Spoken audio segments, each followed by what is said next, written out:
People want to have meaning in their life. They either want to be entertained.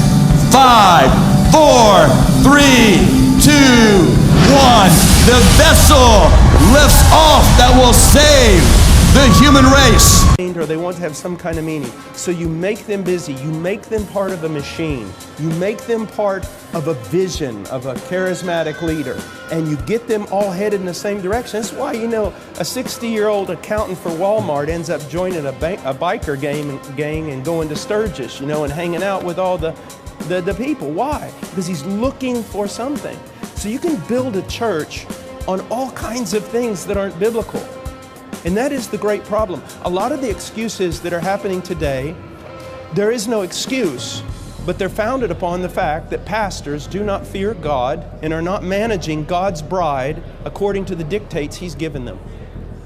Furthermore, a lot of pastors are building their own kingdoms on the bones of unconverted church members. So that's why we've got the mess. On the day of judgment, do not fear for the atheist so much, the thief, the murderer. If you want to be afraid for someone on the day of judgment, be afraid for those who carried the title pastor. Let me give you an example. I gave this example last night. Let's say that a king had a bride.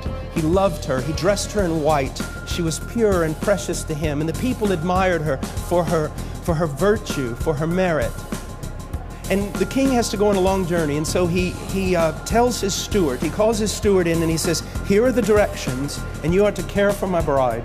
You do not deviate from this, not one jot or tittle, and when I come back you'll be rewarded, or I'll come back and you will be severely punished. Keep this book, these instructions with regard to her. Well, after a few years, this steward realizes that the people are losing their loyalty in the king.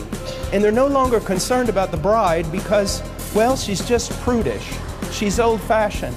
So he takes her and takes off her beautiful white garment and replaces it with something really sensual.